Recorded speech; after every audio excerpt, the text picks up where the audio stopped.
ഞങ്ങളിത് ഈ കഴിഞ്ഞ 18 വർഷക്കാലം കൊണ്ട് അനുഭവിക്കുന്ന ഒന്നാണ്. ഞങ്ങൾക്ക് അനുവദിച്ചിരിക്കുന്ന ക്യാഷ് അത് കൃത്യമായി എല്ലാ സർക്കാർ ഉദ്യോഗസ്ഥരും മേടിക്കുന്ന ദിവസം ഞങ്ങൾക്ക് തരണമെന്നുള്ളൊരു റിക്വസ്റ്റ് ഞങ്ങൾ പറയാൻ തുടങ്ങിയിട്ട് ഇപ്പോൾ 18 വർഷം. ഗതാഗതം തടസ്സപ്പെടുത്തിയെന്ന് ആരോപിച്ച് പോലീസ് നോട്ടീസ് തന്നില്ലേ?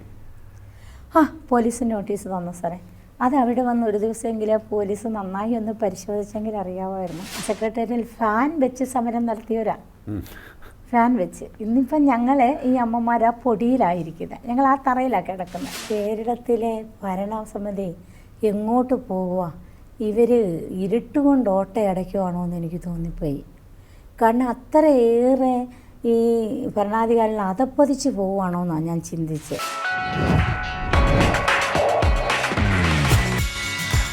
നമസ്കാരം, ടോക്കിംഗ് പോയിന്റിലേക്ക് സ്വാഗതം. തിരുവനന്തപുരത്ത് സെക്രട്ടേറിയറ്റ് നടയിൽ Kerala ASHA health workers association നടത്തുന്ന സമരത്തെക്കുറിച്ച് നമ്മളെല്ലാവരും ഇപ്പോൾ വാർത്ത കണ്ടുകൊണ്ടിരിക്കുകയാണ്, വായിച്ചുകൊണ്ടിരിക്കുകയാണ്. സമരം 18 ദിവസം പിന്നിടുകയാണ്. സാധാരണക്കാരിൽ സാധാരണക്കാരായ ആശാ വർക്കർമാരാണ് ഈ സമരമായി മുന്നോട്ട് പോകുന്നത്. അവർക്ക് കിട്ടിക്കൊണ്ടിരിക്കുന്ന ഓണറേറിയം ഉയർത്തണം എന്നുള്ളതാണ് അവരുടെ ആവശ്യം. 7,000 എന്നുള്ള ഓണറേറിയം 21,000 ഉയർത്തുക എന്നുള്ളതാണ് അവരുടെ ആവശ്യം. കാരണം ഈ 7,000 കൊണ്ട് എങ്ങനെ ഒരു മാസം ജീവിക്കും എന്നുള്ളതാണ് അവർ ചോദിക്കുന്നത്. അവർ ചെയ്യുന്ന ജോലിയുടെ റിസ്ക് അത്രത്തോളം ഉയരെയുമാണ്. ഈ സമരം തുടർന്നുകൊണ്ടിരിക്കുന്നതിനിടയിലാണ് CPMൻ്റെ ഉന്നത നേതാക്കൾ, അതുപോലെ തന്നെ CITUവിൻ്റെ ഭാഗത്തു നിന്നും ഒക്കെ ഭീഷണിയുടെ സ്വരം ഈ സമരത്തിനെതിരെ ഉയർന്നിരിക്കുന്നത്. ഇത് വളരെ ഗൗരവമായി കേരളം കാണേണ്ട വിഷയമായതുകൊണ്ട് തന്നെയാണ് ഞങ്ങളിവിടെ ചർച്ചയ്ക്ക് വയ്ക്കുന്നത്. നമ്മോടൊപ്പം Kerala ASHA health workers association സംസ്ഥാന vice president Shri KP Rosamma ചേരുകയാണ്. നമസ്കാരം, ടോക്കിംഗ് പോയിന്റിലേക്ക് സ്വാഗതം. 18 ദിവസം കഴിയുകയാണ് സമരം തുടങ്ങിയിട്ട്. എന്ത് തോന്നുന്നു ഇപ്പോൾ? പേടിയുണ്ടോ? കാരണം ഇപ്പോൾ ഈ ഇളമരം കരീമിനെ പോലെയുള്ള മുതിർന്ന CPMൻ്റെ നേതാക്കൾ നിങ്ങൾക്കെതിരെ രംഗത്ത് വന്നിട്ടുണ്ട്. അരാജക സമരമാണെന്ന് പറയുന്നു, ഈർക്കിൽ സംഘടനയാണെന്ന് പറയുന്നു. CITUവിൻ്റെ ഭാഗത്തു നിന്ന് പറയുന്നത് എത്രയും പെട്ടെന്ന് സമരത്തിൽ നിന്നും പിൻവാങ്ങി ജോലിയിൽ കയറിയില്ല എന്നുണ്ടെങ്കിൽ ജോലി നഷ്ടപ്പെടും എന്നാണ് CITUവിൻ്റെ നേതാവ് പറഞ്ഞിരിക്കുന്നത്. ഇനി നിങ്ങളുടെ കുടുംബത്തിന് യാതൊരു ആനുകൂല്യവും പ്രതീക്ഷിക്കേണ്ട, ആ ഒരു അനുകമ്പയും പ്രതീക്ഷിക്കേണ്ട എന്ന് വരെ പറഞ്ഞു വെക്കുകയാണ്. എന്താണ് തോന്നുന്നത്? പേടിയുണ്ടോ? ഈ പറയുന്നത് കേട്ടപ്പം ഞങ്ങൾക്ക് കുറച്ചുകൂടെ ഞങ്ങളുടെ സമരത്തിന് ഊർജം പകരുകയാണ് ചെയ്തത്. ഞങ്ങൾ കുറച്ചുകൂടി ആവേശമാണ് ഇപ്പം ഞങ്ങൾക്ക്. കേരളം ഭരിക്കുന്ന പാർട്ടിയാണ്. അദ്ദേഹം പറഞ്ഞത് എന്തുകൊണ്ടാണെന്ന് ഞങ്ങൾക്കറിയുന്നില്ല. കാര്യം അദ്ദേഹം ഒരു വലിയ യൂണിയൻ നേതാവാണ്, തൊഴിലാളി യൂണിയൻ നേതാവാണ്. ഞങ്ങൾക്ക് ഒപ്പം നിന്നുകൊണ്ട് ഈ സർക്കാർ ഭരിക്കുമ്പോൾ, ഇളമരം കരീം സാറിൻ്റെ സർക്കാർ ഭരിക്കുന്ന സന്ദർഭത്തിൽ ഒരു സമരം ചെയ്യാതെ തന്നെ ഈ ആനുകൂല്യങ്ങളൊക്കെ ഞങ്ങൾക്ക് മേടിച്ചു തരേണ്ടതാണ്. ഇന്ന് നമ്മുടെ രാജ്യം ഭരിക്കുന്ന മന്ത്രിയുടെ PA 2.5 വർഷം ജോലി ചെയ്യുമ്പോൾ ആജീവനാന്ത പെൻഷൻ വാങ്ങുന്ന ഈ രാജ്യത്ത് ആശാവർക്കറായ ഞങ്ങളെ 62 വയസ്സിൽ പിരിച്ചുവിടാനുള്ള ഉത്തരവ് ശ്രീമതി ആരോഗ്യമന്ത്രി വീണ ജോർജ് അവർകളാണ് ഈ ഇളമനം കരീം സാറിൻ്റെ സംഘടന പ്രവർത്തിക്കുന്ന ആരോഗ്യമന്ത്രിയാണ്. ഇന്ന് വെറും കൈയോടെ ഇറങ്ങിപ്പോകേണ്ട ആ സാഹചര്യം ഒന്ന് ഓർത്തു നോക്കണം സർ. അതിന് ഉത്തരവാദി ശരിക്കും ഈ ഇളമനം കരീം എന്ന് പറയുന്ന CITU യൂണിയൻ നേതാവിനില്ലേ? ഇന്ന് അവർക്ക് ഞങ്ങളെപ്പറ്റി പറയുന്നത് അവർ കൂടുതൽ അവകാശരാവുക, ഞങ്ങൾക്കത് കൂടുതൽ അഭിമാനം തോന്നുക, ഞങ്ങൾക്ക് കുറച്ചേറെ ഊർജം പകർന്നു തരുക. ആരോഗ്യമന്ത്രി 62 വയസ്സിൽ ഞങ്ങളോട് 9ാം മൊഡ്യൂൾ ട്രെയിനിങ് കഴിഞ്ഞ മാർച്ച് 2 ഉത്തരവ് പുറപ്പെടുവിക്കുന്നത്. അങ്ങനെയാണ് കക്ഷി രാഷ്ട്രീയ ഭേദമന്യേ ഞങ്ങൾ ആശാവർക്കർമാരെല്ലാം ഒന്നായി കൂടിച്ചേർന്നുകൊണ്ട് കക്ഷി രാഷ്ട്രീയത്തിന് അതീതമായി നമുക്കിതിനെതിരെ ആരോഗ്യമന്ത്രിയോട് പറയണം എന്നുള്ളൊരു ഉദ്ദേശവുമായിട്ട് വന്ന് അന്ന് ഈ ഇളമനം കരീം സാറിൻ്റെ രാഷ്ട്രീയ പാർട്ടി നിലവിലുണ്ട്, യൂണിയൻ നേതാവാണ് അദ്ദേഹം. ഒരു വാക്ക് സംസാരിച്ചിട്ടില്ല.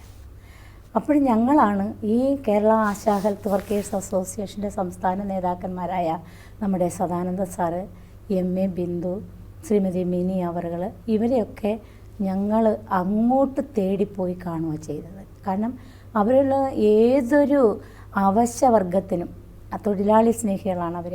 ഏത് തൊഴിലാളികൾക്ക് എന്താവശ്യമുണ്ടെങ്കിലും അവരെ വിളിക്കേണ്ട ആവശ്യമുള്ളൂ. അന്ന് ഈ CIT യൂണിയൻ നേതാവില്ലായിരുന്നു ഇവിടെ. CIT എന്ന് പറയുന്നത് ഭരണകക്ഷിയുടെ സംഘടന തന്നെയാണല്ലോ. അപ്പോൾ ഒരു വാക്ക് പറഞ്ഞാൽ പോരെ, ഈ പാവപ്പെട്ട സ്ത്രീകളെ നമ്മൾ ഇഷ്ടമുള്ളിടത്തോളം കാലം ജോലി ചെയ്യാം എന്നാണ് അന്ന് ഞങ്ങളുടെ പ്രോജക്റ്റ് വന്നപ്പോൾ പറഞ്ഞത്. നിങ്ങളാരും പിരിച്ചുവിടാൻ പോകുന്നില്ല, നിങ്ങൾക്ക് ഇഷ്ടമുള്ളിടത്തോളം കാലം ജോലി ചെയ്യാം എന്ന് പറഞ്ഞ് വെറും 3 ജോലികളാണ് ഞങ്ങളെ ഏൽപ്പിക്കുന്നത്. അന്ന് ഞങ്ങളത് സന്തോഷത്തോടെ സ്വീകരിച്ചു. കാരണം ഞങ്ങൾക്ക് യാതൊരു തരത്തിലുള്ള മറ്റ് ബാധ്യതകളില്ല.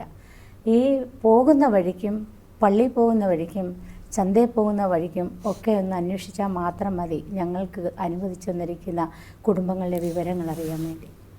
ഇന്ന് അങ്ങനെയല്ല സർ. ഇന്ന് അതിൻ്റെ ആ ജോലിയുടെ മട്ടും ഭാവവും മുഴുവൻ മാറി. ഞങ്ങൾ കേവലം 2 മണിക്കൂർ പോലും ജോലി ചെയ്യാതെ ഇരുന്ന ഞങ്ങളിപ്പം 24 മണിക്കൂർ ജോലി ചെയ്താലും തീരാത്ത ജോലിയാണ് ഞങ്ങൾക്കിപ്പോൾ ഉള്ളത്. എന്തൊക്കെയാണ് ഓരോ ദിവസവും നിങ്ങൾ കടന്നു പോകുന്ന? സർ ഒരു സെക്കൻഡ്. അങ്ങനെ ഈ സംഘടന ഉണ്ടെങ്കിൽ ഞങ്ങളെ ഇതേപോലെ ഈ വെറും കൈയോടെ പറഞ്ഞു വിടുന്ന, ഒന്നും തരാതെ, ഈ രാജ്യത്ത് നിയമമുണ്ട്, തൊഴിലാളി നിയമമുണ്ട്, പിരിഞ്ഞു പോകുന്നവർക്ക് വിരമിക്കൽ ആനുകൂല്യം കൊടുക്കാൻ. തൊട്ടടുത്ത പശ്ചിമ ബംഗാൾ സർക്കാർ കൊടുക്കുന്നുണ്ട്. ഈ 2022 മുതൽ കൊടുക്കുന്നുണ്ട്. ഇഷ്ടമുള്ളിടത്തോളം കാലം ജോലി ചെയ്തിട്ട് സ്വമേധയാ പിരിഞ്ഞു പോകുന്നവർക്കും വിരമിക്കൽ ആനുകൂല്യമായി 5 ലക്ഷം രൂപ കാലാകാലങ്ങളിൽ പരിഷ്കരിച്ചപ്പോഴവർ കൊടുക്കുന്നുണ്ട്. വിവിധ സംസ്ഥാനങ്ങളിലും ഇപ്പോൾ അത് കൊടുക്കുന്നുണ്ട്. എന്തുകൊണ്ട് ഞങ്ങളോട് 62 വയസ്സിൽ പിരിഞ്ഞു പോകാൻ ഈ ഇളമനം കരീം എന്ന് പറയുന്ന സംഘടനാ നേതാവ് ഇരിക്കവേ ഞങ്ങളോട് ആരോഗ്യമന്ത്രി പറയാൻ കാരണം എന്താ? ഞങ്ങളിങ്ങനെ സംഘടിച്ച്, കക്ഷിരാഷ്ട്രീയ ഭേദമന്യേ സംഘടിച്ച് സമരം ചെയ്തതനുസരിച്ച് നിക്കക്കള്ളിയില്ലാതെ ബഹുമാനപ്പെട്ട ആരോഗ്യമന്ത്രിക്ക് അത് ഫ്രീസ് ചെയ്യപ്പെടേണ്ടതായിട്ട് വന്നിട്ടുണ്ട്. അതുകൊണ്ടാണ് ഈ ഫ്രീസ് ചെയ്യപ്പെട്ട ഉത്തരവിനെ പിൻവലിക്കാൻ ആവശ്യമാണ് ഞങ്ങളുടെ ഏറ്റവും വലിയ ഇന്നത്തെ ഈ 18 ദിവസം പിന്നിടുന്ന സമരത്തിൻ്റെ ആവശ്യത്തിലൊന്ന്. ഞങ്ങൾക്ക് വിരമിക്കൽ ആനുകൂല്യമായിട്ട് 5 ലക്ഷം രൂപ തരിക. അതും ഇന്ന് സർക്കാർ നിലവിലുള്ളതാണ്, തൊഴിലാളി നിയമമാണ്, എല്ലാ തരത്തിലും മറ്റുള്ള സംസ്ഥാനങ്ങളിൽ കൊടുക്കുന്ന ഒന്നുമാണ്. പിന്നെ ഞങ്ങൾക്ക് ഈ ഇൻസെൻറ്റീവും ഓണറേറിയും ഒന്നും വേണ്ട. ഞങ്ങൾക്ക് ഇന്ന് മിനിമം വേതനം ഒരു ദിവസം നമ്മുടെ നിശ്ചയിച്ചിട്ടുള്ളതനുസരിച്ച്, നമ്മുടെ സർക്കാർ നിശ്ചയിച്ചിട്ടുള്ളതനുസരിച്ച് 700 രൂപയാണ്. ആ 700 രൂപ അനുസരിച്ച് ഞങ്ങൾക്കൊരു മാസം 21,000 രൂപയായി തന്നാൽ മാത്രം മതി. ഞങ്ങൾക്ക് പിന്നെ പ്രശ്നങ്ങളില്ല. ഇങ്ങനെ ശരിക്കും സത്യസന്ധമായ നീതിയുക്തമായ ഒരു ആവശ്യവുമായിട്ടാണ് ഞങ്ങൾ സർക്കാരിനെ സമീപിച്ചത്. ഞങ്ങൾ എന്ന് ജോലി ചെയ്യുന്നുണ്ടോ അന്നൊക്കെ 3 മാസം 4 മാസം കാത്തിരിക്കേണ്ടി വരും. ഞങ്ങളിൽ വിധവകളുണ്ട് സർ, അതേപോലെ തന്നെ രോഗികളുണ്ട്, വൃദ്ധരായ മാതാപിതാക്കളെ സംരക്ഷിക്കുന്നവരുണ്ട്, കുട്ടികളെ പഠിപ്പിക്കേണ്ടതുണ്ട്, കറണ്ട് ബില്ല് അടയ്ക്കണം, വെള്ളക്കരം അടയ്ക്കണം, മറ്റ് ലോൺ, ചിട്ടി എന്നു വേണ്ട നിത്യോപയോഗ സാധനങ്ങളെല്ലാം ഈ ഒരു മാസത്തെ ശമ്പളം കൊണ്ട് വാങ്ങുന്ന നിരവധി ആശാവർക്കർമാരുണ്ട്. ഇതിനു വേണ്ടി വേറെ യാതൊരു ആനുകൂല്യവും ഇല്ലാതെ അവർക്ക് ആ മാസം കൊടുക്കാതെ ഈ 2-3 മാസം പിന്നിടുമ്പോൾ അത് ഞങ്ങൾക്ക് ഇനി അനുവദിക്കാൻ പറ്റത്തില്ല എന്നുള്ള രീതിയിൽ കഴിഞ്ഞ 2 വർഷമായി ഞങ്ങൾ നിരന്തരം നിവേദനം കൊടുത്തുകൊണ്ടിരിക്കുക, ഇതിനൊരു മാറ്റം വരുത്തണമെന്ന് പറഞ്ഞുകൊണ്ട്. പക്ഷേ ഇപ്പോഴും ഞങ്ങൾ നിർബന്ധിതമായിട്ടും ഞങ്ങൾ സമരത്തിനിറങ്ങാൻ നിർബന്ധിതരാക്കിയത് ഈ സർക്കാർ തന്നെയാണ്. ഈ ഇളമനം കരീം എന്ന് പറയുന്ന തൊഴിലാളി നേതാവിൻ്റെ സംഘടനയുള്ള ഈ ഭരണ സമിതി തന്നെയാണ്. ഇപ്പോൾ ആദ്യം ആരോഗ്യമന്ത്രി പറഞ്ഞിട്ട് അത് പിന്നീട് പിൻവലിക്കേണ്ടി വന്നു. അതായത് കേരളത്തിലാണ് കൂടുതൽ ഓണറേറിയം കൊടുക്കുന്നത് ആശാവർക്കർമാർക്കെന്നാണ് പറഞ്ഞത്. പിന്നീട് അതല്ല എന്ന് തെളിഞ്ഞു അല്ലേ? ഇപ്പോൾ ഇന്നത്തെ കാലത്ത് നമുക്ക് ഇൻ്റർനെറ്റിലൂടെ എല്ലാ വിവരവും ലഭ്യമാണ്. ശരിക്കും ആരോഗ്യമന്ത്രി അത് ആലോചിക്കാതെയാണ് പറഞ്ഞിട്ടുള്ളത്. കാര്യം ഞങ്ങൾക്ക് ഓരോ പ്രാവശ്യവും ഈ 7,000 രൂപ തരുന്നതിൽ ഓരോ ക്രൈറ്റീരിയ പറഞ്ഞിട്ടുണ്ട്. അതിൽ 13,500 രൂപ എന്ന് ചില പത്രങ്ങളും ചില ആശമാരും പറയുന്നുണ്ട്. പക്ഷേ അത് രാഷ്ട്രീയ പ്രേരിതമായി സംസാരിക്കുന്നതാണത്. വാസ്തവത്തിൽ ഏതെങ്കിലും ഒരു 8 മാസം കൂടുമ്പോഴോ ഒരു 9 മാസം കൂടുമ്പോഴോ ഒക്കെ ഈ 26,000 സംതിങ് ആശമാരുള്ള ഈ സംസ്ഥാനത്ത് ഒരു 5-10 പേർ കിട്ടിയിട്ടുണ്ടാകും. ഡെയിലി അങ്ങനെ കിട്ടാറില്ല. ഓക്കെ. എന്നിട്ടാണ് അവർ ഈ ഒരു സംഭവവുമായി മുന്നോട്ട് പോകുന്നത്. ഇപ്പോൾ എനിക്ക് തോന്നുന്നു ഈ CITU, അഥവാ നമ്മളിപ്പോൾ CPM കുറിച്ച് പറഞ്ഞാൽ തന്നെയും CITU കുറിച്ച് പറയണം. CITU നേതാവ് എനിക്ക് തോന്നുന്നു PP പ്രേമ എന്നുള്ളതാണെന്ന് തോന്നുന്നു അവരുടെ നേതാവിൻ്റെ പേര്, നിങ്ങൾക്കെതിരെ സംസാരിച്ച നേതാവിൻ്റെ പേര്. അപ്പോൾ പറഞ്ഞിരിക്കുന്നത് നിങ്ങൾക്ക് യാതൊരു പരിഗണനയും സമരത്തിൽ നിന്ന് പിന്മാറിയില്ല എന്നുണ്ടെങ്കിൽ ഉണ്ടാവില്ല, അതായത് ജോലി നഷ്ടപ്പെടും നിങ്ങൾക്ക് എന്നാണ് പറഞ്ഞിരിക്കുന്നത്. എത്രയും വേഗം ജോലിയിൽ തിരിച്ച് കയറുക എന്നാണ് പറഞ്ഞിരിക്കുന്നത്. തിരിച്ച് കയറുമോ? ആരെങ്കിലുമൊക്കെ പിരിഞ്ഞു പോവോ ഇങ്ങനെ പേടിച്ച്, അവരെ പേടിച്ച്? പറയാം സാർ. ഞങ്ങൾ 9 മൊഡ്യൂൾ ട്രെയിനിങ് കഴിഞ്ഞവരാണ്.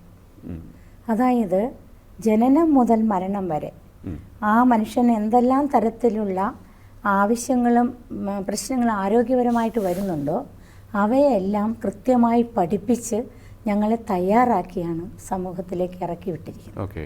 9 മൊഡ്യൂള് ട്രെയിനിങ് തന്നതാണ്. അതും 4, 5, 6 ദിവസങ്ങൾ, 8 ദിവസങ്ങൾ വരെയാണ് ഈ ഓരോ മൊഡ്യൂൾ ട്രെയിനിങ്ങിൻ്റെയും കാലാവധി. അങ്ങനെ ഞങ്ങൾ ട്രെയിനിങ് പാസ്സായ വന്ന് ആണ് ഞങ്ങൾ ഈ സേവനം ചെയ്യുന്നത്. അത്രയും സേവനം ചെയ്യുന്ന, ശരിക്കും പറയുകയാണെങ്കിൽ ഇപ്പോഴ് ഡോക്ടർമാരൊക്കെ ഞങ്ങൾക്ക് ക്ലാസ് എടുക്കുന്ന സമയത്ത് ഞങ്ങൾ ഒരുപാട് അഭിനന്ദിക്കാറുണ്ട്.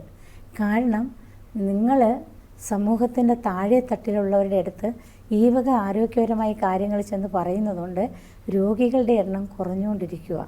ഏത് പകർച്ചവ്യാധി വന്നാലും നിങ്ങൾക്ക് പ്രഥമ ശുശ്രൂഷ നൽകിക്കൊണ്ട് അതിനെ പ്രതിരോധിക്കാൻ കഴിയുന്നുണ്ട്.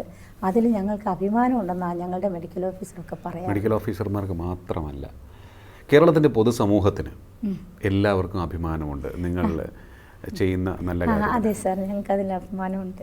കോവിഡിൻ്റെ സമയത്ത് മറ്റുള്ളവരൊന്നും പുറത്തിറങ്ങാനും ഈ കോവിഡ് 1, 2 കേസ് റിപ്പോർട്ട് ചെയ്ത് നാട്ടിൽ നിന്നും മടങ്ങിയെത്തുന്നവരുടെ അടുത്തേക്ക് പോകാൻ പോലും നമ്മൾ പേടിച്ച ഒരു കാലമുണ്ട്. പ്രവാസികൾ, പാവപ്പെട്ട പ്രവാസികൾ മടങ്ങിയെത്തിയപ്പോൾ അവരെ കല്ലെറിഞ്ഞവരുണ്ട് നമ്മുടെ നാട്ടിൽ. അവിടെയാണ് നിങ്ങൾ ജോലി ചെയ്തത്. രണ്ടും കൽപ്പിച്ചങ്ങിറങ്ങി തിരിച്ചു അല്ലേ? അതെ. അന്നത്തെ എന്തെങ്കിലുമൊക്കെ ഓർമ്മയുണ്ടോ അന്ന് ചെയ്ത കാര്യങ്ങൾ? മറക്കാനാവാത്ത ഒരുപാട് കാര്യങ്ങളുണ്ട് അതിൽ. കാരണം ഈ ഗൾഫിൽ നിന്ന് വരുന്ന ചെറുപ്പക്കാരായ കുട്ടികളും കല്യാണം കഴിച്ച് ഇവിടെ നിന്ന് ഒരു 6 മാസം കഴിഞ്ഞതിൻ്റെ ശേഷം പോയി തൻ്റെ ഭാര്യയെ ഒന്ന് കാണാൻ കൊതിച്ചു വരുന്ന യുവാക്കളൊക്കെയാണ് 28 ദിവസം ആ ഇരുട്ട് മുറിയിലിരിക്കേണ്ട ഒരവസ്ഥ. ആരോടും ബന്ധമില്ലാതെ, ആരും സംസാരിക്കാനില്ലാതെ ആ അവസ്ഥയിലേക്കാണ് 28 ദിവസത്തെ ക്വാറൻറ്റൈനായിരുന്നു ഫസ്റ്റ് ടൈമിലൊക്കെ. സത്യം പറയാ, ഞങ്ങൾ അവർക്ക് കാവലിരിക്കുക ചെയ്തേ. എന്ന് പറഞ്ഞാൽ ഓരോ മണിക്കൂറുകളിലും ഞങ്ങൾ അവരെ വിളിക്കും. രാത്രിയിൽ എന്ത് ബുദ്ധിമുട്ടുണ്ടോ അപ്പോഴും ഞങ്ങളെ വിളിക്കണം. നിങ്ങൾക്ക് എന്താ പ്രശ്നമെന്ന് പറയും. ഞങ്ങൾ ശരിക്കും അവരുടെ കൂട്ടുകാരികളെ പോലെയാണ് ഞങ്ങൾ സംസാരിച്ച് അവരെ മാനസികമായി സപ്പോർട്ട് കൊടുത്തത്. അത് ഇപ്പോഴേ ആ ക്വാറൻറ്റൈനൊക്കെ കഴിഞ്ഞിറങ്ങി ഈ അടുത്ത കാലത്ത് കാണുമ്പോൾ അറിയാതെ ഓടി വന്ന് ചേച്ചി എന്ന് പറഞ്ഞ് കെട്ടിപ്പിടിക്കുന്ന ഒരുപാട് പിള്ളേരെ കാണുമ്പോൾ ഒരുപാട് സന്തോഷമുണ്ട്. കാരണം ഞങ്ങൾക്കൊക്കെ അത്രയും ചെയ്യാൻ പറ്റി. ആരും മടി കാണിച്ച ആ കാര്യം ഞങ്ങൾക്ക് ചെയ്യാൻ പറ്റിയതിലാണ് ഞങ്ങൾക്കിപ്പോൾ സന്തോഷം. അവരുടെ സ്നേഹം, അവരുടെ ആദരവ്, ഞങ്ങൾ വന്നിട്ടുണ്ട്, ഞങ്ങൾ പോകുക, ഇതൊക്കെ പറയുമ്പം കഴിഞ്ഞ ദിവസം ഞാൻ എൻ്റെ ഒരു വാർഡിലെ ഒരു പയ്യൻ ഗൾഫിൽ നിന്ന് വന്നപ്പം ഭാര്യയും മക്കളും അവരുടെ വീട്ടിലേക്ക് വന്നു. അങ്ങനെയാണ് വരുന്നു റോസ്മ ചേച്ചി. അപ്പം ഞാനിങ്ങനെ നോക്കി. അപ്പം ചേച്ചി എന്ന് പറഞ്ഞിട്ട് പറഞ്ഞു, എൻ്റെ ചേച്ചിയെ ഞാനൊന്ന് പോയി കാണട്ടെ, എൻ്റെ കോവിഡ് കാലത്ത് കൂട്ടിരുന്ന ചേച്ചിയാണ് എന്ന് പറയുമായിരുന്നു. അത് ഞങ്ങൾക്ക് ഏറ്റവും കൂടുതൽ സന്തോഷമാണ്. ഞാൻ മാത്രമല്ല, എൻ്റെ എല്ലാ ആശാപ്രവർത്തകർക്കും ഭയങ്കര മാനസികമായിട്ടുള്ള ഒരു സന്തോഷം. അല്ല, ഞങ്ങൾ ഈ മാധ്യമപ്രവർത്തകരൊക്കെ അത് നേരിട്ട് മനസ്സിലാക്കിയിട്ടുള്ളതാണ്. പലപ്പോഴും പല ആളുകളും വിഷമിച്ചാണ് വിളിക്കുന്നത്. നമ്മൾ ആശാ വർക്കേഴ്സിനെ ബന്ധപ്പെടുന്നു, നമ്പേഴ്സ് കൊടുക്കുന്നു, അവർ ബന്ധപ്പെടുന്നു. ആ പർട്ടിക്കുലർ സ്ഥലത്തെ ആൾക്കാരെ ബന്ധപ്പെട്ട് കൊടുക്കുകയാണ് ചെയ്യുന്നത്. ആഹാരം കൊടുക്കാനായാലും മരുന്ന് കൊടുക്കാനാണെങ്കിലും എല്ലാം. അപ്പോൾ അത്തരത്തിലുള്ള സംഭവങ്ങളൊക്കെ അന്ന് കേരളം മുഴുവൻ കണ്ടതാണ്. അപ്പോൾ ഇനി എനിക്ക് ചോദിക്കാനുള്ള മറ്റൊന്ന്, ഈ സമരം തുടങ്ങിയതിന് ശേഷമാണ് ഈ സാധാരണ ആൾക്കാരൊക്കെ തന്നെ ഈ ആശാ വർക്കർമാർ എന്താണ് എന്ന് ചിന്തിക്കുന്നത്. ആരാണ് ആശാ വർക്കർമാർ? എന്തൊക്കെയാണ് നിങ്ങളുടെ ജോലി? ആശാ വർക്കർമാരെന്ന് പറയുമ്പം ആരോഗ്യ മേഖലയിലെ ഏറ്റവും അടിത്തട്ടിൽ ജോലി ചെയ്യുന്നവരാണ്. സാധാരണ ജനങ്ങൾക്ക് ആതുര സേവനം ചെയ്യുക എന്നുള്ളതാണ് അതിൻ്റെ പ്രത്യേകം. അതിന് പ്രത്യേകമായിട്ട് എടുത്തു പറയത്തക്ക ഒന്നാണ് ഗർഭിണികളുടെ പരിചരണവും മാതൃശിശു സംരക്ഷണവും കുട്ടികളുടെ പ്രതിരോധ കുത്തിവയ്പ്പ്. ഇതാണ് ഏറ്റവും കൂടുതലായിട്ട് നമ്മളിപ്പം കാണേണ്ട ഒന്ന്. കാരണം ഗർഭിണികളെ സംബന്ധിച്ചിടത്തോളം മാനസികമായ സപ്പോർട്ടുകൾ, അമ്മ മനസ്സ് മുതലായ കാര്യങ്ങളൊക്കെ അവർക്ക് ഏറ്റവും കൂടുതൽ കെയർ കൊടുക്കണം. പിന്നെ അവരുടെ ആരോഗ്യനില, അതിൽ പ്രധാനമായിട്ടും BP, ഷുഗർ, അതേപോലെ തന്നെ HB, ഇങ്ങനെയൊക്കെയുള്ള കുറേ രക്തപരിശോധനകൾ, അതിൻ്റെ അളവുകളും ഇങ്ങനെയൊക്കെയുള്ള കുറേ കാര്യങ്ങൾ അവർക്ക് വേണ്ടി നമ്മൾ ചെയ്യാനുണ്ട്. നമ്മളത് നമ്മളുടെ നേരെ മേലെ ഉദ്യോഗസ്ഥയാണ് JPHമാരും JHമാരും. അവർക്ക് മുൻപിൽ റിപ്പോർട്ട് ചെയ്യുകയും അവരെ ആരോഗ്യ പരിശോധനയ്ക്ക് വിധേയമാക്കുകയും ഒക്കെ ചെയ്യാറുണ്ട്. പിന്നെ ഇന്നിപ്പം എടുത്തു പറയാമെന്ന് പറഞ്ഞാൽ സാർ, എന്തിനും ഏതിനും ഇപ്പം ആശാവർക്കർ വേണം സമൂഹത്തിൽ എന്നുള്ളൊരു കാഴ്ചപ്പാടാണ് ഇപ്പോഴുള്ളത്. എനിക്ക് തോന്നുന്നു ഇപ്പോൾ ഈ കിടപ്പ് രോഗികളുടെയൊക്കെ കാര്യത്തിൽ നിങ്ങൾ ഇടപെടുന്നുണ്ട്. അതെ, ഞങ്ങളുടെ വാർഡിലുള്ള കിടപ്പ് രോഗികളെ മുഴുവൻ കണ്ടെത്തുന്നത് ഞങ്ങളാണ്. ഇപ്പം തന്നെ ഞാൻ ഈ കഴിഞ്ഞ 2 വർഷത്തിനിടയിൽ എൻ്റെ ഏരിയയിൽ തറയിൽ കിടക്കുന്ന ക്യാൻസർ പേഷ്യൻ്റ് ഉണ്ടായിരുന്നു. തറയിൽ കിടക്കുന്ന ക്യാൻസർ പേഷ്യൻ്റ് ഇപ്പോഴേ ഒരു സന്നദ്ധ സംഘടനയോട് പറഞ്ഞ് ഞങ്ങളുടെ ബ്ലോക്ക് മെമ്പറുമായിട്ടൊക്കെ സംസാരിച്ച് അവർക്ക് കട്ടിലും അതേപോലെ തന്നെ മെത്തയും എല്ലാം കൊടുക്കാനായിട്ട് ഞങ്ങൾക്ക് സാധിച്ചു. പാലിയേറ്റീവ് കാര്യങ്ങളിൽ ഞങ്ങൾ അതീവമായിട്ട് ശ്രദ്ധ പുലർത്തിയേ പറ്റൂ. കാരണം ഞങ്ങളാണ് അവരെ കണ്ടുപിടിച്ച് നമ്മളുടെ മേലുദ്യോഗസ്ഥർക്ക് ചെയ്ത് അവരെ രജിസ്റ്റർ ചെയ്യുകയും അവർക്ക് വേണ്ടുന്ന സപ്പോർട്ട് ചെയ്യാനൊക്കെ പറയുന്നതൊക്കെ ഞങ്ങളാണ്. അപ്പോൾ ബോധവൽക്കരണം, ഗർഭിണികളുടെയും കുട്ടികളുടെയും പരിചരണം, ഇതുപോലെ കിടപ്പ് രോഗികളുടെയും പരിചരണം. അപ്പം അടിസ്ഥാനപരമായി നിങ്ങളുടെ സഹായമില്ല എന്നുണ്ടെങ്കിൽ ഇവരൊക്കെ തന്നെ ഒട്ടേറെ പ്രശ്നങ്ങൾ നേരിടുന്ന ഒരു സാഹചര്യമാണുള്ളത്. ഇപ്പം പ്രധാനമായിട്ടും രോഗപ്രതിരോധം ഇന്ന് പകർച്ചവ്യാധി പടർന്നു പിടിക്കുന്ന കാലമാണ്. ഇപ്പം നടക്കുന്നത് ലെപ്രസിയുടെ പരിശോധനയാണ്. ഓരോ വീടുകളിലും കയറി ചെന്ന് പുരുഷന്മാരെയും സ്ത്രീകളെയും ഒക്കെ ലെപ്രസിയുടെ അടയാളങ്ങൾ എന്തൊക്കെയാണെന്ന് അവരെ പറഞ്ഞ് മനസ്സിലാക്കുകയും പരിശോധന വിധേയമാക്കുകയൊക്കെ ചെയ്യുന്നുണ്ട്. ഓക്കെ, ഇപ്പോൾ ഇതിനാണ് നിങ്ങൾക്ക് ഒരു ദിവസം 232 രൂപ ഒരു ദിവസത്തെ കൂലി കണക്കാക്കുകയാണ് എന്നുണ്ടെങ്കിൽ ഓണറേറിയം നോക്കുമ്പോൾ ഈ 7000 എന്നുള്ളത് ഇത്രയാണ് കിട്ടുന്നത്. അപ്പോൾ അത് നിങ്ങൾ ആവശ്യപ്പെടുകയാണ്, അതിന് ഒരു സർക്കാർ തന്നെ പറഞ്ഞിട്ടുള്ള ഒരു മിനിമം വേതനം തരണം എന്ന്. അതല്ലാതെ നിയമവിരുദ്ധമായി നിങ്ങളൊരു മുന്നോട്ട് വെച്ചതല്ല അല്ലേ? അല്ല സാർ, ഞങ്ങളിത് ഈ കഴിഞ്ഞ 18 വർഷക്കാലം കൊണ്ട് അനുഭവിക്കുന്ന ഒന്നാണ്. ഞങ്ങൾക്ക് അനുവദിച്ചിരിക്കുന്ന ക്യാഷ് അത് കൃത്യമായി എല്ലാ സർക്കാർ ഉദ്യോഗസ്ഥരും മേടിക്കുന്ന ദിവസം ഞങ്ങൾക്ക് തരണമെന്നുള്ളൊരു റിക്വസ്റ്റ് ഞങ്ങൾ പറയാൻ തുടങ്ങിയിട്ട് ഇപ്പോൾ 18 വർഷമായി. ഇപ്പോൾ ഇതിനിടയിലാണ് ഈ 7000-ൽ നിന്ന് 700 രൂപ കട്ട് ചെയ്യുന്ന എന്തോ ഒരു സംഭവം ഉണ്ടെന്ന് ഞാൻ കേട്ടു. എന്താണത്? അതെ, ഇങ്ങനെയൊക്കെയാണ് അവർ പറഞ്ഞ്, ഇത് ഞങ്ങളുടെ സമരത്തെ തകർക്കാൻ വേണ്ടിയിട്ട് മനഃപൂർവ്വം കെട്ടിച്ചമയ്ക്കുന്ന കഥകളാണ് ഇതൊക്കെ. ശരിക്കും ഒരു ആശാവർക്കറുടെ ഓണറേറിയത്തിൻ്റെ മാനദണ്ഡങ്ങൾ പരിശോധിക്കുമ്പോൾ അവർക്ക് ആ 7000 രൂപ കിട്ടില്ല. 4300, 4200, അതേപോലെ തന്നെ 5000, ഇങ്ങനെ PDF പരിശോധിച്ചാൽ കൃത്യമായിട്ട് മനസ്സിലാകും ഓരോ ജില്ലകളിലും ഓരോ സെൻറ്ററുകളിലും ഓരോ ആശമാർക്ക് എത്ര പേർക്ക് ഈ 7000 വെച്ച് കിട്ടിയിട്ടുണ്ടെന്നുള്ളത് മനസ്സിലാകും. ഇപ്പം തന്നെ നേരത്തെ ഒരു സീറ്റ് യൂണിയൻ്റെ പ്രധാനപ്പെട്ട ഒരു നേതാവ് പറഞ്ഞു, ഞങ്ങൾക്ക് 13500 കിട്ടുന്നുണ്ട്, അതിൽ കൂടുതൽ കിട്ടുന്നുണ്ട് എന്നൊക്കെ. ചില ഹോമിയോപ്പതി ഹോസ്പിറ്റലുകൾ അങ്ങനെയൊക്കെ ഉള്ളവർക്ക് 1000 രൂപ ഇൻസെൻറ്റീവായിട്ട് ഗവൺമെൻറ് അനുവദിച്ചിട്ടുണ്ടായിരുന്നു. ഞങ്ങളുടെ CHSയിൽ ആർക്കും കിട്ടിയിട്ടില്ല. അവർ അങ്ങനെ ഒരു സേവനം ചെയ്യുന്നില്ല. ഈ ട്രൈബൽ മേഖലകളിലൊക്കെ ചില കാര്യങ്ങൾക്കൊക്കെ ആയിട്ട് അവർ കൊടുക്കുന്നുണ്ടെന്നാണ് പറയുന്നത്. അത് ഈ 26,000-ൽ പരമാവധി അങ്ങ് പോയ ഒരു 100 പേര് അത്രയൊക്കെ. ഈ സെക്രട്ടേറിയറ്റിന് മുന്നിലാണ് സമരം നടത്തുന്നത്. 18 ദിവസം പിന്നിടുകയാണ്. രാപ്പകൽ സമരമാണ്. ഗതാഗതം തടസ്സപ്പെടുത്തിയെന്ന് ആരോപിച്ച് പോലീസ് നോട്ടീസ് തന്നില്ലേ? പോലീസ് നോട്ടീസ് തന്നു സാറേ. അത് അവിടെ വന്ന് ഒരു ദിവസമെങ്കിലും പോലീസ് നന്നായി ഒന്ന് പരിശോധിച്ചെങ്കിൽ അറിയാമായിരുന്നു. ഞങ്ങൾ വളരെ സമാധാനപരമായിട്ട് ആ ക്യാബിൻ വിട്ടുപോകുന്നില്ല. പിന്നെ ഞങ്ങളിലെ ഈ മഹാസംഗമമൊക്കെ നടത്തിയപ്പോഴത്തേക്കും ഒരു 10-15,000-ഓളം ആശുമാരവിടെ വന്നിട്ടുണ്ട്. പിന്നെ കുടുംബസംഗമം നടത്തിയപ്പോഴത്തേനും ഏകദേശം 8,000-ന് സംതിങ് രജിസ്ട്രേഷനുണ്ട്. ആ 8,000 സംതിങ് പേരവിടെ വന്നിട്ടുണ്ട്. അപ്പോൾ അറിയാമല്ലോ, ആ കുഡ്സ് സ്ഥലത്ത് അവർക്ക് നിൽക്കാൻ പറ്റത്തില്ല. തന്നെയല്ല, ഈ തണൽ കണക്കാക്കി ഞങ്ങൾ ഈ മരത്തണലിൻ്റെ അങ്ങോട്ട് പോകുന്നുണ്ട്. കാക്കയ്ക്കിരിക്കാൻ തണലുണ്ടോയെന്ന് ചോദിച്ചാൽ മരച്ചില്ലയുണ്ട്. എങ്കിലും ഞങ്ങൾ ഈ പൊരി വെയിലത്തിരിക്കുമ്പോൾ ഒരു പണ്ടൊക്കെ സാറിന് അറിയാമല്ലോ, സാറിനൊക്കെ കൃത്യമായിട്ട് അറിയാം, സെക്രട്ടേറിയറ്റിൽ ഫാൻ വെച്ച് സമരം നടത്തിയവരാ. ഫാൻ വെച്ച്. ഇന്നിപ്പം ഞങ്ങൾ ഈ അമ്മമാർ ആ പൊടിയിലായിരിക്കുന്നത്, ഞങ്ങൾ ആ തറയിലാണ് കിടക്കുന്നത്. ഈ ഇത്രയും കഷ്ടപ്പെട്ട് വെയിൽ കൊണ്ട് പൊടിയടിച്ച് സമരം ചെയ്യുകയാണ്, ഭീഷണി, ഇത്തരത്തിലുള്ള സംഭവങ്ങൾക്ക് ഇടയിലാണ് നിങ്ങൾ മുന്നോട്ട് പോകുന്നത്. ഏതെങ്കിലും തരത്തിൽ എന്തെങ്കിലും കോംപ്രമൈസിന് തയ്യാറാകുമോ നിങ്ങളുടെ വേതനവുമായി ബന്ധപ്പെട്ട്? സർ, തീർച്ചയായും ഞങ്ങൾ തയ്യാറാണ്. കാരണം ഞങ്ങൾക്ക് സമരവുമായി മുന്നോട്ട് പോകാനോ സമരം കൊണ്ട് ജീവിക്കുന്നവരോ അല്ല ഞങ്ങൾ. ഞങ്ങളെ കാത്തിരിക്കുന്ന നിരവധി കുടുംബങ്ങളാണ്. എനിക്ക് ഇപ്പം 531 വീടുണ്ട്, 2157 പോപ്പുലേഷനാണ്. അതിനകത്ത് 18 കിടപ്പുരോഗികളുണ്ട്. ഈ മാസം എനിക്ക് വിസിറ്റ് ചെയ്യാൻ പറ്റില്ല. എന്നിട്ട് ഇടയ്ക്കൊരു ദിവസം ഞാനൊന്ന് ഓടിപ്പോയി. അപ്പോഴാണ് എൻ്റെ വാർഡിലൊരു മരണം നടക്കുന്നത്, ഒരു കുട്ടിയെ കാണാതാകുന്നത്. അതോടൊപ്പം പാലിയേറ്റീവ് വിസിറ്റിൽ ഏകദേശം അത്ര കിടപ്പുള്ളവരൊക്കെ ഒരു നോക്ക് കണ്ടിട്ടാണ് ഞാൻ ഇങ്ങോട്ട് വന്നത് ഈ സമരത്തിനിടയിൽ. പിന്നെ ഞങ്ങളെ സംബന്ധിച്ചിടത്തോളം ഇത് ഇഷ്ടപ്പെട്ട് ജോലി ചെയ്യുക. ഞങ്ങൾ എല്ലാവരും കഷ്ടപ്പെട്ടാണ് ചെയ്യുന്നതെന്നാണ് പറയുന്നത്.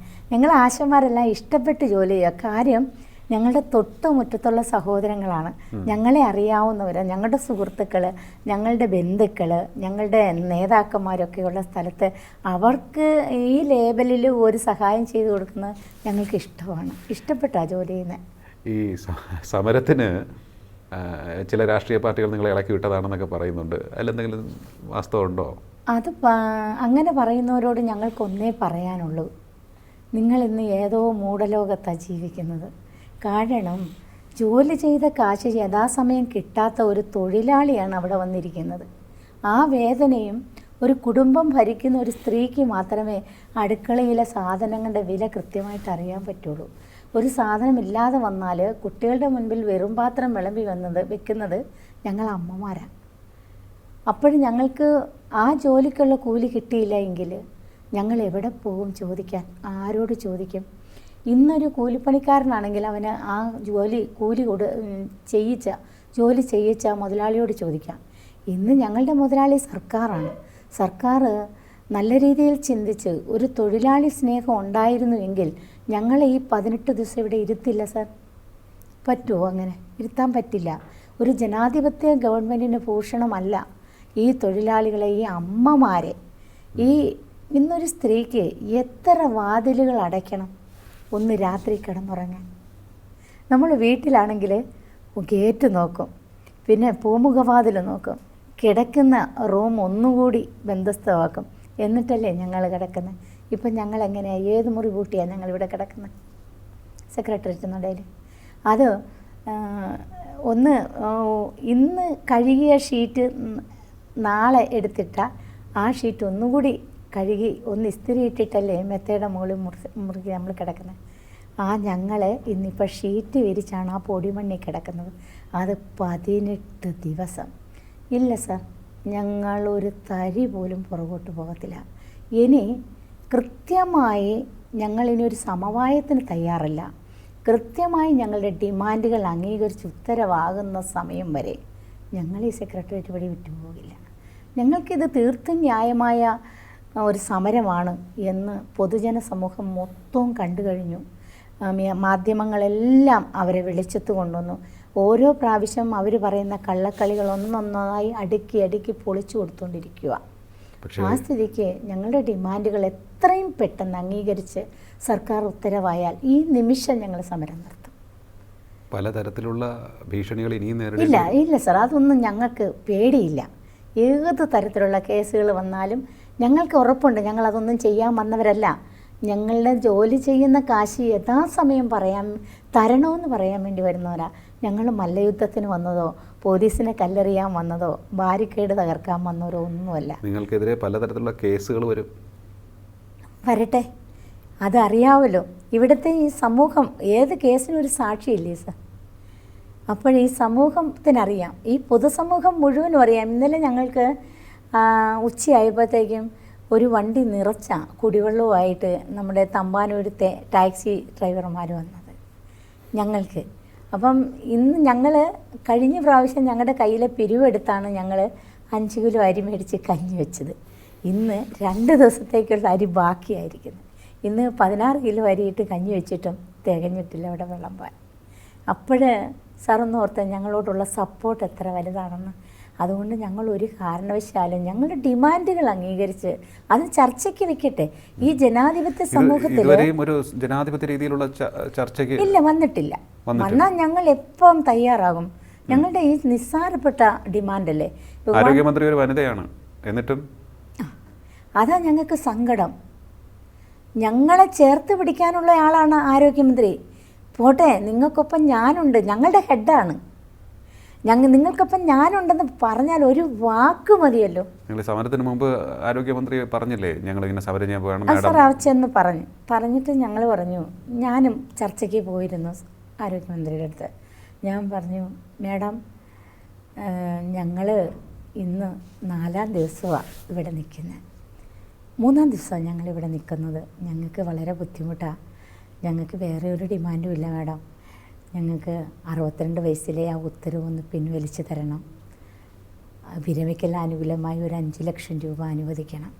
ഞങ്ങളുടെ ഓണറേറിയത്തിന് മാനദണ്ഡങ്ങളും ഒന്ന് പിൻവലിക്കണം എന്ന് പറഞ്ഞു. അപ്പം ഞങ്ങളെ ഒന്ന് നന്നായിട്ട് നോക്കി. അത് നിങ്ങളുടെ വിരമിക്കൽ ആനുകൂല്യം തരാൻ ധനമന്ത്രിയായിട്ടൊന്ന് ആലോചിക്കട്ടെ.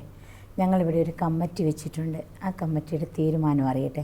തൽക്കാലം നിങ്ങൾ ദയവായി സമരം നിർത്തിയൊന്ന് പോകും എന്നാണ് പറഞ്ഞത്. അപ്പോഴും ഞാൻ പറഞ്ഞു, മാഡം ഈ 62 വയസ്സിലെ ഉത്തരവ് മാഡം പിൻവലിക്കുവാണെങ്കിൽ ആശ എന്ന് പറയുന്ന പ്രോജക്റ്റ് ഉള്ളിടത്തോളം കാലം മാഡത്തെ എന്നും സ്വർണ്ണ നിധിയായിട്ട് സൂക്ഷിക്കും. കാരണം അത്രയേറെ വിഷമിച്ചും വേദനിച്ചുമാണ് ഞങ്ങളിവിടെ നിൽക്കുന്നത്. മാഡം 62 വയസ്സിലെ ഉത്തരവ് പിൻവലിച്ച് ഞങ്ങൾക്ക് വിരമിക്കൽ ആനുകൂല്യവും നൽകുവാണെങ്കിൽ മാഡത്തെ ഈ ആശാ പ്രോജക്റ്റ് ഉള്ളിടത്തോളം കാലം സ്മരിക്കും, ഒരിക്കലും ആരും മറക്കില്ല എന്ന് പറഞ്ഞു. അപ്പോഴോ അപ്പം പറഞ്ഞു കഴിഞ്ഞപ്പോഴാണ് പറഞ്ഞത്, ധനമന്ത്രിയായിട്ടൊന്ന് ആലോചിക്കട്ടെ. അങ്ങനെയാണ് മറുപടി. നിങ്ങൾ ഈ സമരം ചെയ്തുകൊണ്ടിരിക്കുന്നു, വെയിൽ കൊണ്ട് സമരം ചെയ്തുകൊണ്ടിരിക്കുന്നു, പൊടിയടിച്ച് സമരം ചെയ്തുകൊണ്ടിരിക്കുന്നു, നിങ്ങൾക്കെതിരെ പലരും സംസാരിച്ചുകൊണ്ടിരിക്കുന്നു, പ്രസ്താവന ഇറക്കുന്നു. ഇതിനിടയിലാണ് ഈ PSCയുടെ ശമ്പള വർധനവ് വന്നത്, ലക്ഷങ്ങളുടെ വർധനവ്. എന്ത് തോന്നി സാറ്? അത് സാറിപ്പോൾ ചോദിച്ചത് ഒരു വലിയ ചോദ്യമായിട്ടാണ് എനിക്ക് തോന്നുന്നത്. ഇവിടെ വിവിധ ഡിപ്പാർട്ട്മെൻറ്റുകൾക്ക് ആവശ്യമില്ലാതെ പണം വാരിക്കോരി ചിലവാക്കുന്നുണ്ട്. ഇത് പണം ഇല്ലാതെ വന്നതൊന്നും ആശമാർക്ക് ശമ്പളം കൊടുത്തിട്ടൊന്നുമല്ല. അത് സൂക്ഷിച്ച് കൈകാര്യം ചെയ്യുമായിരുന്നെങ്കിൽ ഞാൻ അങ്ങോട്ട് പോകുന്നില്ല സാർ. അത് ഇത്തിരി ബുദ്ധിമുട്ടുണ്ടാകും. അതിൻ്റെ ഇതിലേക്ക് പോകണ്ട. അപ്പം നമുക്ക് എന്ത് തോന്നി അന്ന്? പലരും നിങ്ങൾ സംസാരിച്ചിട്ടുണ്ടാകുമല്ലോ ഈ ആ ഒരു പത്രവാർത്ത വായിച്ചപ്പോൾ. ഈ PSC അംഗങ്ങൾക്കും ചെയർമാനും അംഗങ്ങൾക്കും ഒക്കെ ലക്ഷങ്ങളുടെ ശമ്പള വർധനമാണ്. അവരുടെ ശമ്പളം തന്നെ ലക്ഷങ്ങളാണ്. അതൊക്കെ കൂട്ടുകയും ചെയ്തു വലിയ രീതിയിൽ. അവരുടെ പെൻഷൻ മറ്റ് സംഭവങ്ങളൊക്കെ തന്നെ ഒന്ന് ആലോചിച്ച് നോക്കുക. അതൊക്കെ വായിച്ചപ്പോഴും കേട്ടപ്പോഴും എന്താ തോന്നിയത്? കേട്ടപ്പം നമ്മുടെ ഈ കേരളത്തിലെ ഭരണസമിതി എങ്ങോട്ട് പോവുക, ഇവർ ഇരുട്ടുകൊണ്ട് ഓട്ടയടയ്ക്കുവാണോ എന്ന് എനിക്ക് തോന്നിപ്പോയി. കാരണം അത്രയേറെ ഈ ഭരണാധികാരികൾ അതപ്പതിച്ച് പോവുകയാണോ എന്നാണ് ഞാൻ ചിന്തിച്ചത്. കാരണം ഒരറ്റത്ത് വിശപ്പിന് വേണ്ടിയുള്ള വിളി. ഒരാൾക്ക് ഞങ്ങൾക്ക് വിശപ്പിന് വേണ്ടി കിട്ടാൻ ഒരു ശകലം കഞ്ഞി തരാനാണ്, മറ്റേ ആൾക്ക് തിന്നു മതിയായിട്ട് അവർക്കവിടെ പാൽപ്പായസം കുടിക്കാനുള്ളത് വ്യഗ്രതയാണ് അല്ലേ? ആ വ്യഗ്രത ഉള്ള ഒരു തോന്നലാണ് ഞങ്ങൾക്കുണ്ടായത്. പിന്നെ ഞങ്ങളെ സംബന്ധിച്ചിടത്തോളം ഞങ്ങൾ വലുതൊന്നും ആഗ്രഹിക്കുന്നവരല്ല. ഞങ്ങൾക്ക് അത്യാവശ്യം ജീവിക്കാൻ, മാന്യമായി ജീവിക്കാൻ, ഞങ്ങളുടെ മക്കളെ പഠിപ്പിക്കാൻ, മാന്യമായി ജീവിക്കാനായിട്ടുള്ളൊരു വരുമാനം, അതും നിയമത്തിലധിഷ്ഠിതമായി, ഇതേ ഞങ്ങൾ ആഗ്രഹിക്കുന്നുള്ളൂ. ഞങ്ങൾക്കിങ്ങനെ വലിയ മണിമന്ദിരങ്ങളോ കൊട്ടാരങ്ങളോ ഇങ്ങനെ വിഭവസമൃദ്ധമായ സദ്യയൊന്നും ഞങ്ങൾക്ക് വേണ്ട. ഞങ്ങൾക്ക് അത്യാവശ്യം വിശപ്പടക്കാനും മാന്യമായി ഒന്ന് ഡ്രസ്സ് ചെയ്ത് ജീവിക്കാനും ഒക്കെയുള്ളൊരാഗ്രഹമേ ഉള്ളൂ. അതുകൊണ്ട് ഞങ്ങൾക്ക് മന്ത്രിയോടൊന്നും എനിക്കൊന്നും തോന്നിയില്ല. എനിക്ക് തോന്നാനൊന്നും ഉണ്ടായില്ല. കാര്യം ഇവർ ആരെയാ, ഇവരെന്താ ഇവരുടെ ഭരണത്തിൻ്റെ ഉദ്ദേശമെന്ന് മനസ്സിലാകാതിരുന്നത്. അങ്ങനെ പറയുമ്പോൾ മറുപടി പറയാനുണ്ടോ? ഇതാണ് ചോദിക്കുന്നത്. ഒട്ടേറെ ചോദ്യങ്ങളാണ് ആശാ വർക്കർമാർക്ക് ഉള്ളത്. സമരം ചെയ്തുകൊണ്ടിരിക്കുകയാണ് അവർ. മാന്യമായ വേതനത്തിന് വേണ്ടി, ഓണറേറിയത്തിന് വേണ്ടി, അതും നിയമപരമായി സർക്കാർ തന്നെ പറഞ്ഞിട്ടുള്ള മിനിമം വേതനം ഉറപ്പാക്കിക്കൂടെ എന്നാണ് അവർ ചോദിക്കുന്നത്. ഇത്തരത്തിൽ സമരം ചെയ്തുകൊണ്ടിരിക്കുന്ന ആശാ വർക്കർമാർക്കെതിരെ ഭീഷണി ചില മുതിർന്ന നേതാക്കളുടെ ഭാഗത്ത് നിന്നുണ്ടാകുമ്പോൾ സഹതാപമാണ് തോന്നുന്നത്. നിങ്ങൾ ഏത് യുഗത്തിലാണ് സർ ജീവിക്കുന്നത്? ഇത്തരത്തിൽ ആണോ നിങ്ങൾ ഇടപെടേണ്ടത്? ഈ രീതിയിലാണോ നിങ്ങൾ സംസാരിക്കേണ്ടത്? കുറച്ചൊക്കെ മനുഷ്യത്വം വേണം സർ. ഇല്ല എന്നുണ്ടെങ്കിൽ ലോകം ഇത് കണ്ടുകൊണ്ടിരിക്കുകയാണ് എന്ന് നിങ്ങൾ മറക്കരുത്. പുച്ഛിക്കും, നിങ്ങളെ തൂത്തെറിയും. നിങ്ങൾ പറഞ്ഞല്ലോ ഈർക്കിൽ പാർട്ടിയാണ് സമരം ചെയ്യുന്നതെന്ന്. ഈ ഈർക്കിലെല്ലാം ഒത്തുചേരുമ്പോഴാണ് ഒരു ചൂലാകുന്നത്. ഈ ചൂല് കൊണ്ട് നിങ്ങൾ തൂത്തെറിയപ്പെടും എന്ന് മറക്കരുത്. ഇന്നല്ലെങ്കിൽ നാളെ. ഇന്നത്തെ അഹങ്കാരം നാളെ നിങ്ങളുടെ പതനത്തിന് വഴിവെക്കാതിരിക്കണം എന്നുണ്ടെങ്കിൽ മാറുക, ചിന്തിക്കുക, ചർച്ചയ്ക്ക് തയ്യാറാവുക, ഇവർക്ക് മാന്യമായ പരിഗണന നൽകുക. ഇന്ന് നമ്മുടെ ചർച്ചയിൽ പങ്കെടുത്തതിന് വളരെയധികം നന്ദി. ടോക്കിംഗ് പോയിൻ്റ് അധ്യായം ഇവിടെ പൂർണ്ണമാകുന്നു. ഇനി അടുത്ത എപ്പിസോഡിൽ കാണാം. നമസ്കാരം.